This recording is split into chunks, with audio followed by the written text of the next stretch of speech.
Ben trobats a Sintonitza Europa. Les companyies tecnològiques són conegudes per ser absolutament col·laboratives i llepaculs en la instal·lació de portes traseres o fer forats de seguretat a requeriment dels diferents governs o agències d'espionatge dels seus propis serveis i programes. Aquest col·laboracionisme no té cap altre objectiu que poder vendre més per continuar sent els predilectes del món i saltar-se les responsabilitats que planegen les contínues vulneracions que fan aquestes companyies del dret de la competència o de la privadesa. Microsoft Windows és el primer, però el mateix podem dir per Google amb Gmail o Android, o Mac i OS per ordinadors, i per a mòbils d'Apple el sistema operatiu iOS. D'això que la Marina dels Estats Units, la pràctica totalitat dels drons militars, els avions de caça o l'Estació Orbital Internacional no facin servir programes d'aquestes empreses, sinó Linux. Les grans tecnològiques i les telefòniques no només han estat col·laboracionistes amb els països de l'anomenat bloc occidental, encara han estat més col·laboratius, si és possible dir, amb Rússia i amb la Xina, col·locant portes del darrere i forats de seguretat propis a petició de la potència requeridora, quan el producte s'ha venut a les seves àrees d'influència. Tot sigui per controlar els ciutadans i fer negocis estratosfèrics. Normalment, aquestes vulneracions s'instal·len aprofitant les actualitzacions, rus pels països d'òrbita de Rússia, xinès per l'Extrem Orient i espanyol per Espanya, per suposat.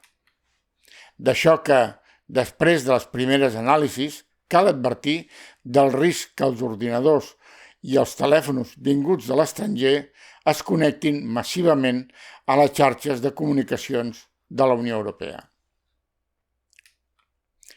Sigui de particulars, sigui xarxes d'empreses o d'administracions públiques.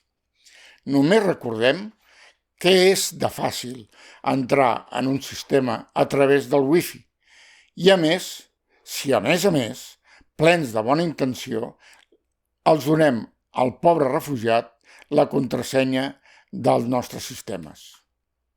I és que l'exilat no sap que porta amb ell, el seu mòbil i el seu portàtil, una eina de control i espionatge tonejada pel seu propi enemic, en el nostre cas, Rússia.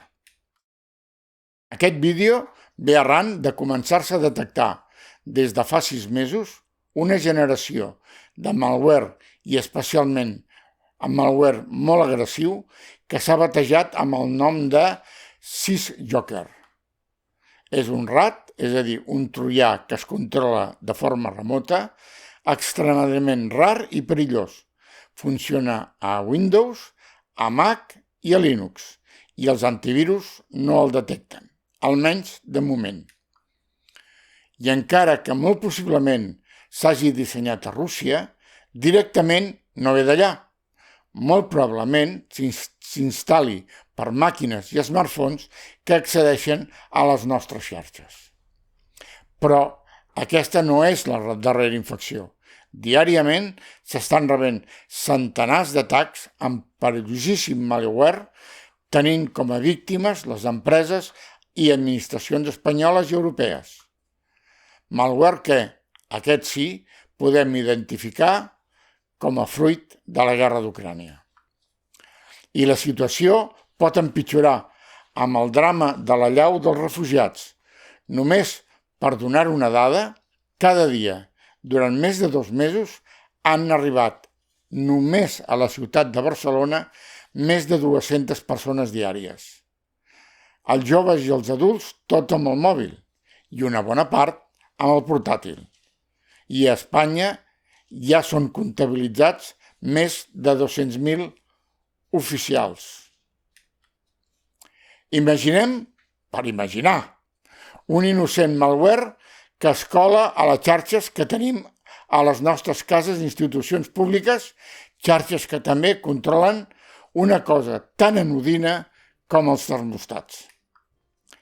El malware només ha de, a l'hivern, activar automàticament la calefacció abans de lo programat i a l'estiu fer igual amb l'aire condicionat. S'imaginen?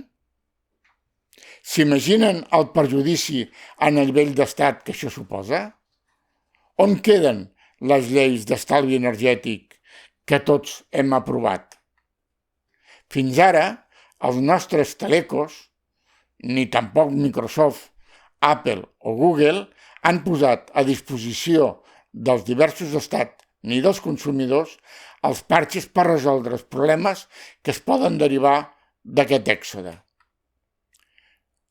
Ni elles, ni tampoc les institucions públiques com l'INCIBE o el Consell de Seguretat Nacional. Es veu que només els interessa espiar els propis conciutadans mitjançant Pegasus, Predator, Bering, Cerebrite i un llarg etc. L'espionatge dels altres els importa un pèsol.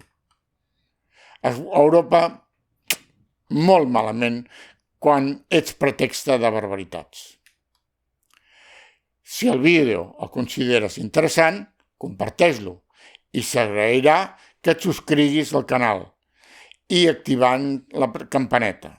Espero les teves opinions. Bona tarda.